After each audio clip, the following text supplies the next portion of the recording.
Hi guys, welcome back to my YouTube channel. ಈಗ ಹಬ್ಬದ ಹಿಂದಿನ ದಿನ ಇದು ಡೀಪ್ ಕ್ಲೀನ್ ಮಾಡ್ತಾಯಿದ್ದೀನಿ ಮನೆಯೆಲ್ಲ. ಫಸ್ಟಿಗೆ ದೇವ್ರ ಮನೆಯೆಲ್ಲ ಸ್ನಾನ ಮಾಡ್ಕೊಂಬಂದು ದೇವ್ರ ಮನೆಯೆಲ್ಲ ಕ್ಲೀನ್ ಮಾಡ್ಕೊಂಬಿಡೋಣ ಅಂತ ಫುಲ್ಲು ದೇವ್ರ ಮನೆಯೆಲ್ಲ ಕ್ಲೀನ್ ಮಾಡಿದ್ದಾಯಿತು.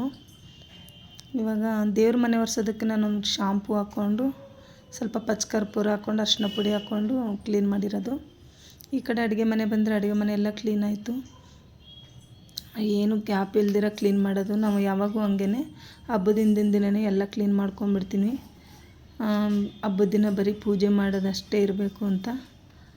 ನೆಕ್ಸ್ಟ್ ಎಲ್ಲ ಶೆಲ್ಫ್ ಎಲ್ಲ ಏನು ಗ್ಯಾಪ್ ಇಲ್ದಿರ ಕ್ಲೀನ್ ಮಾಡ್ಕೊಂಡಿದ್ದೀನಿ. ಈಗ ನನ್ನ ಮಗಳು ಬೇರೆ ತುಂಬ ಅಳ್ತಾ ಇದ್ದಾಳೆ, ಯಾವ ಕೆಲಸ ಮಾಡೋಕ್ಕೂ ಬಿಡ್ತಾಯಿಲ್ಲ. ಆದರೂ ಏನು ಮಾಡೋಕ್ಕಾಗಲ್ಲ ಅಂತ ಎಲ್ಲ ಕ್ಲೀನ್ ಮಾಡ್ಕೊಂಡಿದ್ದೀನಿ. ಮಾರ್ಕೆಟಿಗೆ ಹೋಗಬೇಕು, ಹೂವು ತರಬೇಕು. ಇವಾಗ ಹೂವು ತೊಗೊಂಡು ಹಣ್ಣು ಇಸ್ಕೊಂಡು ಹೋಗೋಣ ಅಂತ ಬಂದಿದ್ದೀನಿ. ಹಣ್ಣಿನ ರೇಟ್ ಅಂತೂ ಕೇಳೋಕ್ಕೆ ಅಷ್ಟು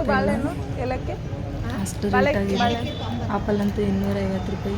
ಹಾಗೆ ಬಾಳೆಹಣ್ಣು ಇಸ್ಕೊಂಡು ಆರೆಂಜ್ ತೊಗೊಂಡು ಹೂವು ತೊಗೊಳ್ಳೋಣ ಅಂತ.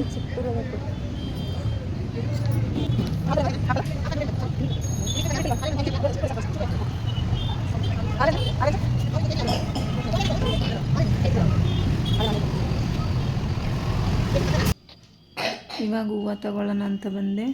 ಹೂವು ಬಂದು ಕನಕಾಂಬರ ಹೂವು, ಸ್ವಲ್ಪ ಬಿಡಿ ಹೂವು ತೊಗೊಂಡು 2 ಮೊಳ ಹೂವು, ಸಾಮಂತಿಗೆ ಹೂವು ತೊಗೊಂಡು ಹೋಗ್ತಾಯಿದ್ದೀನಿ. ಕನಕಾಂಬರ ಹೂವೇ 50 ಗ್ರಾಮ್ 50 ರೂಪಾಯಿ ಅಂತ ಹೇಳ್ತಾಯಿದ್ರು. ಹಾಗಾಗಿ ತೊಗೊಂಡು ಸ್ವಲ್ಪ ನಿಂಬೆಹಣ್ಣೆಲ್ಲ ತೊಗೊಂಡು ಬಂದಿದ್ದೀನಿ. ಹಣ್ಣೆಲ್ಲ ತೊಗೊಂಡು ಸ್ವಲ್ಪ ತೆಂಗಿನಕಾಯಿ ಈ ಥರ ದೇವ್ರ ಮನೆಗೆಲ್ಲ ತೊಗೊಂಡ್ಬಂದಿದ್ದೀನಿ.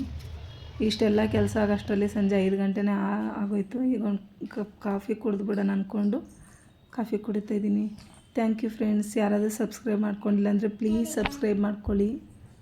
Thank you.